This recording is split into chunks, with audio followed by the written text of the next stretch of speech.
refreshing partner. Meriba Paneer Soda. I trust Meriba. CSK MI அப்படின்ற ரெண்டு டீமுடைய ஒரு சகாப்தத்தை இன்னைக்கு ஈக்குவல் பண்ணியிருக்குது RCB. Back to back 2 cup அடிக்கிறது அப்படின்றது வந்து ஐபிஎல்ல எப்பவுமே ஈஸியான விஷயமா அப்படின்னா நம்ம வந்து எந்த டோர்னமெண்ட்லையுமே இது கிடையாது, எந்த ஸ்போர்ட்லையுமே அது வந்து அவ்வளோ ஈஸி கிடையாது. ஏன்னா நீங்கள் பேக் டு பேக் கப் அடிக்கணும் அப்படிங்கும்போது வந்து பேசிக்கலி நீங்கள் வந்து ஒரு டிஃபெண்டிங் சாம்பியனாக மாறுறீங்க. ஏன்னா வந்து ஒரு டிஃபெண்டிங் சாம்பியனாக உள்ளே வரும்போது நீங்கள் வந்து உங்களுடைய டைட்டிலை டிஃபெண்ட் பண்ணுறீங்க, உங்கள் டீமுடைய ஃப்ரான்ச்சைஸியோடைய டோட்டல் வேல்யூவும் நீங்கள் டிஃபெண்ட் பண்ணி ஒரு டோர்னமெண்ட்டில் உள்ளே இறங்குறீங்க அப்படிங்கும்போது வந்து நீங்கள் மீண்டும் அதை டிஃபெண்ட் பண்ண முடியுமா அப்படின்றது இருக்குது. அதை டிஃபெண்ட் பண்ணி காட்டுறாங்க அப்படின்னா வந்து அந்த டீம் வந்து அவ்வளோ ஸ்ட்ரக்சர்டாக எல்லா டிபார்ட்மெண்ட்ஸ்லையுமே சூப்பராக இருந்திருக்கு அப்படின்னு அர்த்தம். ஏன்னா லக்கு வந்து ஒரு மேட்ச்சில் கிடைக்கலாம், 2 மேட்ச்சில் கிடைக்கலாம். டோட்டலாகவே ஒரு டோர்னமெண்ட் முழுக்க நீங்கள் 14 குரூப் ஸ்டேஜ் மேட்ச்சை ஜெயிச்சு அதுக்கப்புறம் வந்து பிளே ஆஃபில் 2 மேட்சோ இல்லை 3 மேட்ச் ஜெயிச்சு ஃபைனலில் ஜெயிக்கிறீங்கன்னா பெஸ்ட்டான ஒரு டீமாக நீங்கள் இந்த டோர்னமெண்ட்டில் இருந்திருக்கீங்கன்னு அர்த்தம். இதில் லக் ஃபேக்டர்ன்றது ஒன்றுமே கிடையாது. அந்த வகையில் தான் ஆர்சிபிக்கு இந்த டோர்னமெண்ட் அமைஞ்சிருக்கு. அப்போது சிஎஸ்கே என்ன பெரிய மும்பை, நாங்களும் இன்னைக்கு ஈக்குவல் பண்ணிட்டோம்ல அப்படின்னு இன்னைக்கு ஆர்சிபி தைரியமாக சொல்லலாம். Third important team, third most highest franchise இருக்கிற டீம்னு சொல்லலாம். சிஎஸ்கே எம்ஐ ஆர்சிபி வந்து ரொம்ப ஈக்குவல். எதுலையுமே வந்து நீங்கள் ஃபர்ஸ்ட் நீங்கள் செகண்ட்னு சொல்லவே முடியாது, மூணுமே ஈக்குவல்னு சொல்லலாம் ஃபேன் பேஸை பொறுத்தவரை. ஏன்னா வந்து நீங்கள் அளவிட முடியாது. உங்கள் ட்விட்டர் ஃபாலோவர் ஜாஸ்தி, என்னுடைய யூடியூப்ல வந்து சப்ஸ்கிரைபர் ஜாஸ்தி, எனக்கு இன்ஸ்டா பேஜில் உங்களோட அதிகம், இப்படி நம்ம வந்து அளவிட முடியாது இல்லையா? ஸோ எல்லா டீம்ஸோட ஃப்ரான்ச்சைசிஸோட அந்த ஃபேன்ஸுமே வந்துட்டு ஈக்குவல் தான். ஏன்னா எல்லாருமே at the end of the day cricket ரசிகர்கள். இந்த 2 மாதம் பார்த்து முடிச்சுட்டு போயிட்டு இந்தியா மேட்ச் தான் பார்க்க போகிறாங்க. So all equal. அதனால் இது ஃப்ரான்ச்சைசி பெருசாக சின்னதாக அந்த மேட்டர் கிடையாது. பட் எங்கே இந்த கம்பேரிசன் வரும் அப்படின்னா கன்சிஸ்டன்சியில். நீங்கள் வந்து ஒரு கன்சிஸ்டண்ட்டான டீமாக இருந்திருக்கீங்களா அப்படின்னா yes of course CSK and Mi வந்து 5 முறை கப் அடித்த 2 டீம்ஸு, பெரிய ஜாம்பவான்கள். பட் ஆனால் இன்னைக்கு ஆர்சிபி இத்தனை வருஷமா கன்சிஸ்டன்சி எதில் காட்டிட்டு இருந்துச்சு அப்படின்னா அட்லீஸ்ட் பிளே ஆஃப்ஸ்க்கு வர முடியும், ஒரு ஃபைனலுக்கு வர முடியும், ஏதோ ஒரு கன்சிஸ்டன்சி.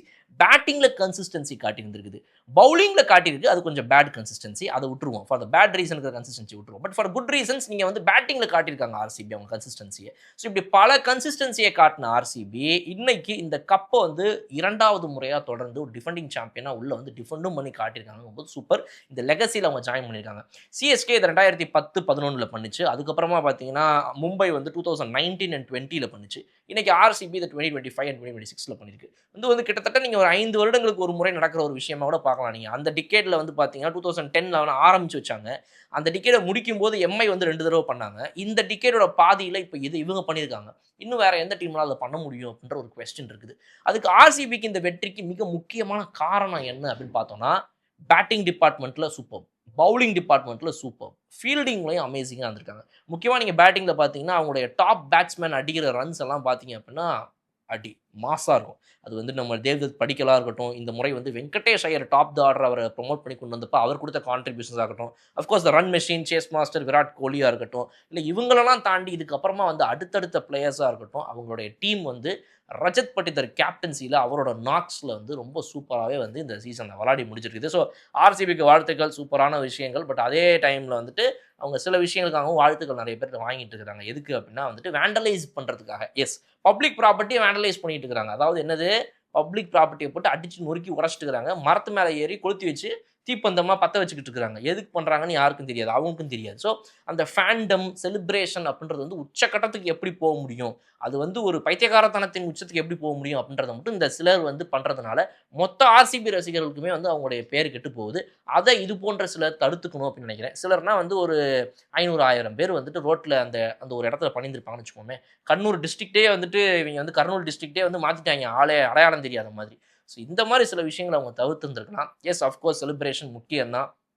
அண்டர்டாக்ஸாக இருக்கிற ஒரு டீமு நீ வந்து ஒன்றுத்துக்குமே இல்லை, நீ வேஸ்ட்டுன்னு சொல்லும்போது அதை தாண்டி ஒருத்தன் ஜெயிச்சு வரான் அப்படின்னா வந்து அது வந்து வாழ்க்கையிலையும் சரி, அரசியல்லையும் சரி, ஸ்போர்ட்ஸ்லையும் எல்லா இடங்கள்லையுமே சினிமா உட்பட நமக்கு வந்து அது ஒரு வெறி. நம்ம இத்தனை நாள் நம்ம ஒன்றுமே நக்கல் அடித்தவங்க மட்டும் நம்ம ஜெயிச்சு காட்டிட்டோம்டா அப்படின்னும் போது அந்த செலிப்ரேஷன் நம்மளுடைய கண்ட்ரோலை மீறி போகும். பட் ஆனால் அந்த கண்ட்ரோல் மீறி போகிறதுங்கிறது அடுத்தவங்களை பாதிக்கும் வகையில் இருக்குதா அப்படின்றத பார்க்கணும். இதில் யாரெல்லாம் அது பாதிச்சிருக்குன்னு பார்த்தோம் அப்படின்னா அவங்க சொந்த டீம் ரசிகர்களே பாதிக்குது, ஃப்ரான்ச்சைசி ஓனர்ஷிப்பை பாதிக்குது, அதில் சம்மந்தப்பட்டிருக்க பிராண்ட்ஸை பாதிக்குது, அந்த பிளேயர்ஸை பாதிக்குது. இது மட்டும் இல்லாமல் பப்ளிக்கில் நீங்கள் யாரோ ஒருத்தன் கார் மேலே ஏறி நின்று அவன்கிட்டே கேட்காம எப்படி குதிக்கிறீங்க, ஒரு மரத்தை வந்து எப்படி கொளுத்துறீங்க, இது என்ன கதைன்னு எனக்கு புரியல. ஸோ இந்த மாதிரி விஷயங்களை தவிர்க்கிறதுக்கு அவங்க என்ன பண்ணணும் அப்படின்றத யோசிக்கணும். பிகாஸ் இதை வந்து நம்ம வந்து ஊதி பெருக்குறதுலாம் ஆக்கலை.